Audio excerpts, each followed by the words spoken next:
Hi నమస్తే welcome to red TV. నేను మీ ప్రత్యూష. ప్రస్తుతం మనతోని సీనియర్ జర్నలిస్ట్ భరద్వాజ్ గారు మనతో ఉన్నారు. సార్తో మాట్లాడి మన విషయాలు తెలుసుకుందాం. నమస్తే సార్. నమస్తే. సార్, కింగ్డమ్ ట్రైలర్ రిలీజ్ అయింది నిన్న. అయితే ఈ ఈవెంట్లో కూడా విజయ్ దేవరకొండ కొన్ని వ్యాఖ్యలు చేశారు. ఏంటంటే ఈ ఒక్కసారి తిరుమల వెంకన్న నా సైడ్ ఉంటే నేను కూడా పెద్దనే పుడుస్తాను స్వామి అంటూ కూడా ఆయన చెప్పారు. అలాగే ఇదివరకు ఆయన చేసిన సినిమాలు కూడా పాపం ఖుషి, అలాగే ఫ్యామిలీ స్టార్ కావచ్చు, లైగర్ కావచ్చు, ఇలాంటి మూవీస్ అన్నీ కూడా ఆయన ప్రేక్షకులు అనుకున్నంత వెళ్ళలేదు. అయితే ఈ సినిమాతో అయినా ఆయనకి అర్జున్ రెడ్డి పూర్వవైభవం మళ్ళీ వచ్చే అవకాశం ఉందంటారా? అసలు ట్రైలర్ ఎలా ఉంది? రివ్యూ చెప్తారా? అంటే ట్రైలర్ చాలా ఎఫెక్టివ్గానే ఉంది. మొదటి నుంచి ఈ సినిమాకు సంబంధించి ఒక పాజిటివ్ వైబ్ అయితే నడుస్తోంది. ఈ పాజిటివ్ వైబ్ నడవటానికి విజయ్ దేవరకొండ ప్రాపర్ డైరెక్టర్ చేతిలో పడకపోవడం వలన ఆయన సినిమాలు ఇబ్బంది పడుతున్నాయి అనే విషయం ప్రపంచానికి అర్థమైంది. ప్రాపర్ డైరెక్టర్ అంటే సందీప్ రెడ్డి తీసినటువంటి అర్జున్ రెడ్డి అది ప్రాపర్గా వర్కౌట్ అయింది తనకి. అలాగే అంతకుముందు వచ్చినటువంటి పెళ్లి చూపులు కూడా తరుణ్ భాస్కర్ డైరెక్టర్ దానికి. తరుణ్ భాస్కర్ ఒక కొత్త ఆలోచనలతో డైరెక్షన్ మెగాఫోన్ పట్టుకున్నటువంటి డైరెక్టర్ అతను, ఒక యంగ్ టాలెంట్. అతనుకి విజయ్ దేవరకొండ ప్రాపర్గా మ్యాచ్ అయ్యారు వాళ్ళిద్దరు. అందుకని పెళ్లి చూపులు సినిమా డెఫినెట్గా చాలా బాగా వచ్చింది. అలాగే అర్జున్ రెడ్డి కూడా అలా ఆర్గానిక్గా వర్కౌట్ అయింది. అతని ఐడియాలజీ అలాగే డైరెక్టర్ గారి ఐడియాలజీ సినిమాకి సంబంధించి వాళ్ళ అవగాహనలు ఒకటే అవటం వలన ఆ రెండు సినిమాలు మంచి రిజల్ట్ ఇచ్చినాయి. అయితే ఆ తర్వాత వచ్చినటువంటి మూడో హిట్ ఆయనకి, అంటే వరుసగా 3 హిట్లు కొట్టాడు ఆయన. ఆ మూడో హిట్ వచ్చి గీత గోవిందం. గీత గోవిందం పరశురాం నిజానికి విజయ్ దేవరకొండకి మ్యాచ్ అయ్యే డైరెక్టర్ కాదు, కానీ ఆ స్క్రిప్ట్లో ఉన్నటువంటి ఒక రేసీనెస్ అనేది విజయ్ దేవరకొండకు ఉపయోగపడింది. అది ఉపయోగపడి ఆ సినిమా సక్సెస్ అయింది. అక్కడి నుంచి అతనికి వచ్చినటువంటి సినిమాలన్నీ కూడా ప్రతి డైరెక్టరు ఆయనతో ఆడుకున్నవాడే. అంటే కేఎస్ రామారావు గారి బ్యానర్లో వరల్డ్ ఫేమస్ లవర్ అని ఒక సినిమా చేశాడు ఆయన. ఆ సినిమా ఒరిజినల్గా వాళ్ళు ఆన్ పేపర్ అనుకున్న కథ ఎగ్జిక్యూషన్కి వచ్చేసరికి చాలా గందరగోళం అయింది. థియేటర్లో ప్రేక్షకుల సహనానికి పరీక్ష పెట్టారు వాళ్ళు. అంటే రీజన్ లేకుండా ఏ సినిమా ఫెయిల్ అవ్వదు. వితౌట్ రీజన్ ఏ సినిమా కూడా ఫెయిల్ అవ్వదు. కొన్ని సందర్భాలు ఎక్కడో అకేషనల్గా జరుగుతుంది. బాగున్న సినిమా కూడా ఒక్కొక్కసారి ఫెయిల్ అవ్వచ్చు, కానీ ప్రతిసారి రీజన్ లేకుండా జనాలు రిజెక్ట్ చేయరు. అట్లా ఈ వరల్డ్ ఫేమస్ లవరు అలాగే డిజాస్టర్ అయింది.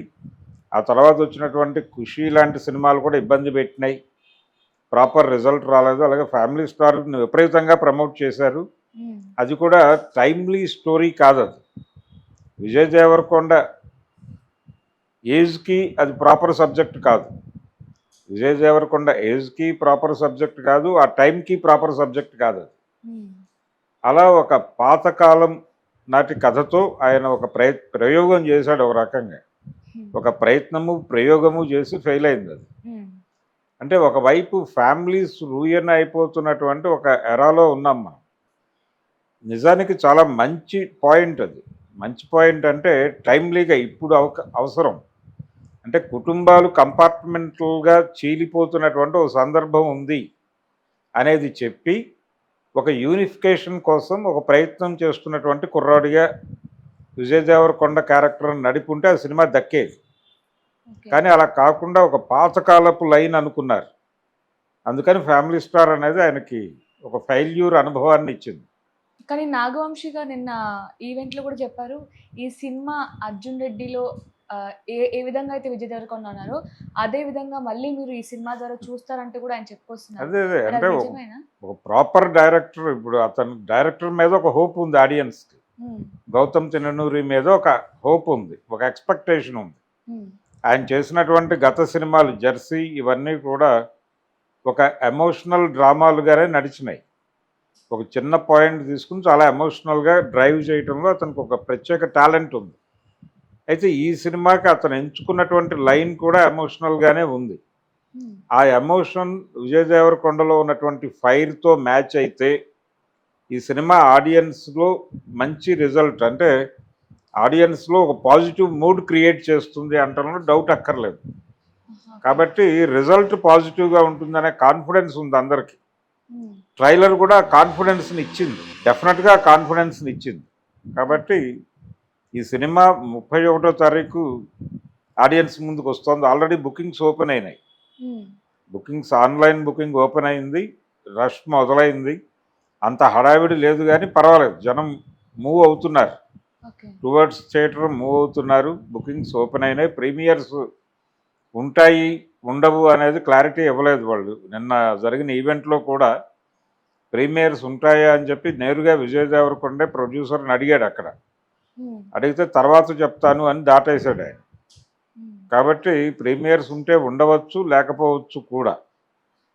కానీ మూడ్ అయితే బాగుంది. ఆడియన్స్కి ఒక పాజిటివ్ మూడ్ క్రియేట్ చేయడానికి ఉపయోగపడింది ట్రైలర్, నిన్న రిలీజ్ అయినటువంటి ట్రైలర్.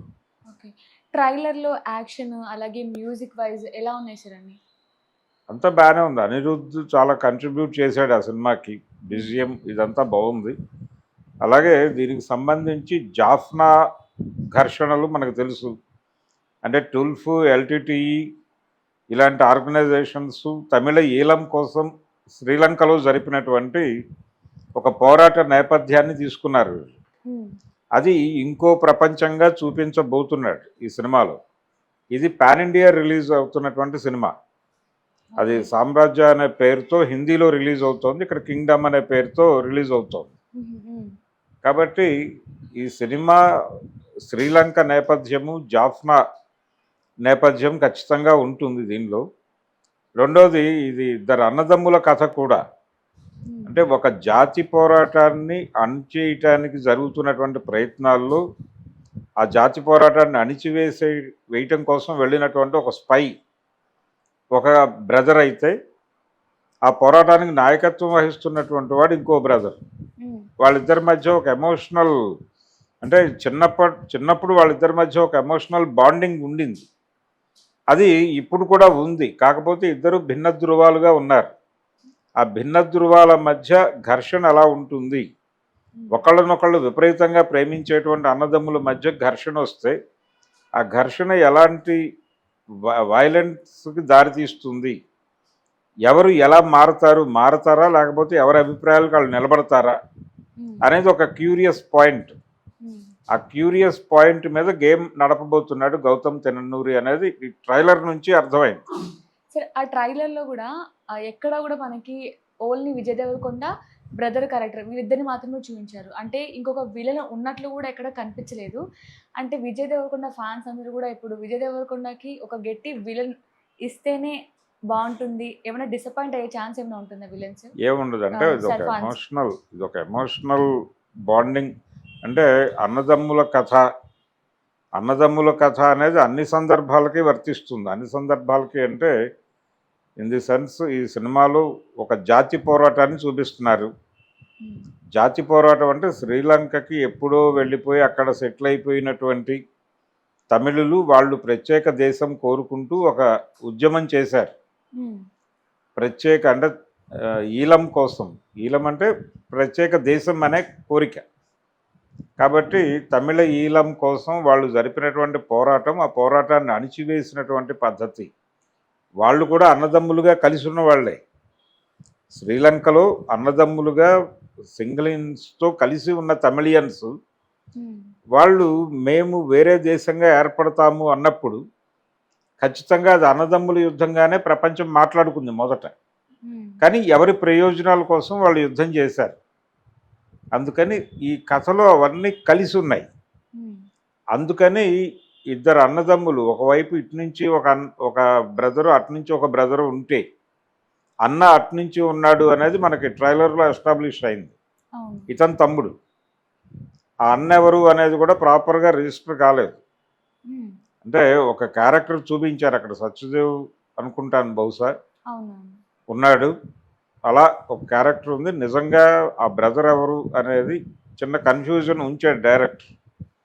దాంతోపాటు మెయిన్ విలన్ ఎలాగూ ఉంటాడు సినిమాలో. ఆ కాన్ఫ్లిక్ట్ తర్వాత రివీల్ అయిపోతుంది జనాలకు థియేటర్కి వెళ్ళిన తర్వాత. థియేటర్కి వెళ్ళటానికి ఈ ఎమోషన్స్ చాలు, ఈ క్లారిటీ చాలు ఆడియన్స్కి. ఇంతకంటే ఎక్కువ క్లారిటీ ఇవ్వాలని వాళ్ళు అనుకోవట్లేదు. రెండోది, స్టోరీ రివీల్ చేయాలని కూడా అనుకోలేదు. అందుకని ఒక చిన్న సస్పెన్స్ ఉంచి ఈ సర్ప్రైజింగ్ ఎలిమెంట్స్ అన్నీ అక్కడికి వెళ్ళాక రివీల్ చేద్దామనే ఉద్దేశంతో హోల్డ్ చేసి పెట్టారు అంతే. సార్ విజయ్ దేవరకొండ నిన్న ట్రైలర్ లాంచ్ ఈవెంట్ లో ఒక మాట అన్నారు సార్. అది కూడా చిత్తూరు భాషలో ట్రై చేశారు. అదేంటంటే ఈసారి కానీ ఏడుకొండల వెంకన్న స్వామి కానీ నా సైడ్ ఉంటే నేను కూడా పెద్దోనైపోతా స్వామి అంటూ కూడా ఆయన వ్యాఖ్యానించారు. మరి నిజంగానే ఆయన అయిపోతారా? అంటే ఈ సినిమా ప్రాపర్ హిట్ అయితే నెంబర్ 1 పొజిషన్లోకి వెళ్ళిపోయే అవకాశం ఉంది. ఈసారి దేవుడి దయ వలన అది సాకారం అవుతుంది అని అదే ఆయన కళ. అంటే నెంబర్ 1 అవ్వాలి అనేది ఆయన కళ. ఎవరైనా ఆ డ్రీమ్తో ఉంటారు. ఆ దీనిలో లేకపోతే, ఆ రేస్లో లేకపోతే అనవసరం. సో అతను కూడా రేస్లో ఉన్నాడు. నెంబర్ 1 కావాలి అనేటువంటి కళ ఉంది అతనికి, కోరిక ఉంది. కానీ ఆ కోరిక సాకారం కావడం లేదు. చాలా యుద్ధాలు చేశాడు అతను. ఎలా యుద్ధం చేసినా అది నెరవేరటం లేదు ఆ కళ. వెంకన్న స్వామి దయ వలన ఇప్పుడు ఆ కళ సాకారం అవుతుందని అనుకుంటున్నాను అని చెప్పాడు. అయితే దీనిలో నుంచి కొన్ని అంటే అతను యాటిట్యూడ్ స్టార్ అని కూడా ఒక టైటిల్ ఉంది అతనికి. ఈ యాటిట్యూడ్తో ఆ మాట అన్నాడు. మిగిలిన వాళ్ళ పట్ల గౌరవ భావం లేకుండా ఇప్పుడు ఆల్రెడీ ఇక్కడ ఒక నెంబర్ గేమ్ నడుస్తోంది టాలీవుడ్లో, ఎవరు సూపర్ స్టార్ అనేది. అంటే వసూళ్ల పరంగా చూస్తే పాన్ ఇండియా మార్కెట్లో బిగ్ నెంబర్ క్రియేట్ చేసి ఇప్పటికీ అది తన పేరుతోనే ఉంచుకున్నటువంటి అల్లు అర్జున్ ఉన్నాడు. తన సినిమాకి టాక్తో సంబంధం లేకుండా కనీసం 500 కోట్ల పైన వసూళ్లు సాధించే ఇమేజ్తో ఎన్టీఆర్ ఉన్నాడు. అలాగే రామ్ చరణ్, వీళ్ళందరూ ఉన్నారు, మహేష్ బాబు. వీళ్ళందరి తర్వాత నీ నెంబరు మొదట ప్రభాస్ ఉన్నాడు అవతల. ఇంతమంది స్టార్స్ ఉండగా నేను నెంబర్ 1గా మారుతాను ఈ సినిమా తర్వాత అని చెప్పడం అనేది యాటిట్యూడ్తో చెప్పిన మాట. ఇది కేవలం అతను కొంచెం పొగరుగా మాట్లాడినట్టుగా ప్రొజెక్ట్ చేసేటువంటి ప్రయత్నం జరుగుతోంది. కానీ పొగరుగా అనుకోనక్కర్లేదు, అది పొగరుగా చెప్పలేదు కూడా అతను. పొగరుగా అని ఉంటే డెఫినెట్గా ఈ సినిమా నన్ను తీసుకెళ్ళి అక్కడ కూర్చోబెడుతుంది అని ఉండేవాడు. వెంకన్న స్వామి దయ వలన అనటంలోనే ఒక హంబుల్నెస్ జోడించాడు అతను.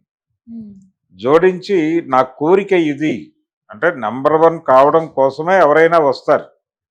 చిరంజీవి గారు ఆ రోజున సినిమా ప్రవేశం చేసినప్పుడు ఆయన ప్రాణం ఖరీదులో ఒక పాలేరు పాత్రతో కనిపించాడు. చంద్రమోహన్ హీరో ఆ సినిమాలో.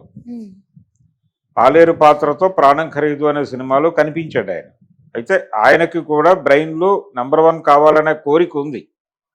అప్పటికి ఎన్టీ రామారావు, నాగేశ్వరరావు వీళ్ళందరూ ఉన్నారు, ఒక బ్యాచ్. అయినప్పటికీ ఆయనకు ఒక కోరిక ఉంది. ఆ కోరిక మేరకు డ్రైవ్ చేసుకుంటూ నెమ్మదిగా ఆ పొజిషన్కి రీచ్ అయ్యాడు. అలా ప్రతి ఒక్క హీరోకి, సినిమా ఇండస్ట్రీలోకి వచ్చిన ప్రతి ఒక్కరికి ఆ కోరిక ఉంటుంది. కొందరికి తీరుతుంది, కొందరికి తీరదు. ఆ తీరిన తారలను చూసి కొంచెం ఇబ్బంది పడుతూ ఉంటారు. మేము చాలా సీనియర్లం, ఇప్పుడు చిరంజీవి కంటే సీనియర్లు ఆ జనరేషన్లో ఉన్నారు. అంటే ఆయనకంటే కొంచెం ముందు వెనకగా వచ్చిన వాళ్ళు ఉన్నారు. కానీ వాళ్ళెవరికి దక్కని అదృష్టం అతనికి దక్కింది. అదృష్టం అంటే అతని కష్టం. ఆ టైం ఆడియన్స్కి ఏం కావాలో అది అతను ఇవ్వగలిగాడు. ఆ ఇవ్వగలగటం వల్ల నెంబర్ 1గా నిలబడగలిగాడు. ఇప్పుడు విజయ్ దేవరకొండ కూడా ఈ జనరేషన్ ఆడియన్స్కి ఏం కావాలో అది ఇవ్వగలిగితే అప్పుడు అతను నెంబర్ 1 కావచ్చు. ఇక్కడ ఎవరికి స్పెషల్ రిజర్వేషన్స్ ఏమి ఉండవు. అందుకని కొంత హంబుల్గానే మాట్లాడాడు అతను. హంబుల్గానే దేవుడు దయ వల్ల, దేవుడు దయ ఉంటే నేను నెంబర్ 1 అవుతానని భావిస్తున్నాను అన్నాడు. అందులో యాటిట్యూడ్ వెతకాల్సిన అవసరం లేదు. గతంతో పోలిస్తే విజయ్ దేవరకొండ నిన్నటి ఈవెంట్లో ఎక్కడా యాటిట్యూడ్ లేకుండా చాలా పొలైట్గాను హంబుల్గానే వ్యవహరించాడు. అలాగే తను ఏ ఏరియాలో అయితే ఈవెంట్ జరుగుతుందో ఆ ఏరియా తాలూకా యాక్సెంట్ను పట్టుకుని దానిలో తన ఉపన్యాసం మొత్తాన్ని సెట్ చేసుకుని కష్టపడో ఏదో చేసి కింద మీద పడి మొత్తానికి విజయవంతంగా స్పీచ్ డెలివరీ చేయగలిగాడు. కాబట్టి అతను సినిమా పట్ల చాలా అంకిత భావంతో ఉన్నాడు. ఈ సినిమా పట్ల పర్టికులర్గా ఈ ప్రాజెక్ట్ పట్ల చాలా అంకిత భావంతో ఉన్నాడు అనేది అర్థమవుతోంది. ఇది డెఫినెట్గా అతనికి వర్కౌట్ అయ్యే సినిమాలాగా అనిపిస్తోంది. రెండోది, కొత్త ఐడియాస్తో వచ్చిన డైరెక్టర్లకి ఇతను ప్రాపర్ హీరోనే. కాబట్టి గౌతమ్ తిన్ననూరి మళ్ళీ ఒక్కసారి ఇతన్ని డైరెక్టర్స్ ఆర్టిస్ట్గా ప్రపంచానికి చూపిస్తే, ఇంకొంతమంది కొత్త డైరెక్టర్లు ఇతనితో కొత్త ఐడియాస్తో సినిమాలు తీస్తే డెఫినెట్గా అతను అనుకున్నటువంటి కళ ఏదో మేరకు నెరవేరొచ్చు. రెండోది, అతనికి pan India market already open అయ్యి ఉంది. అదొక అదనపు ఆకర్షణ, అదనపు వెసులుబాటు అతనికి. బడ్జెట్ పెట్టడానికి పెద్ద ఇబ్బంది లేదు, కాకపోతే ప్రాపర్ సబ్జెక్టుతో సినిమా చేస్తే వర్కౌట్ అవుతుంది విజయ్ దేవరకొండ మీద. Okay, thank you sir. Thank you.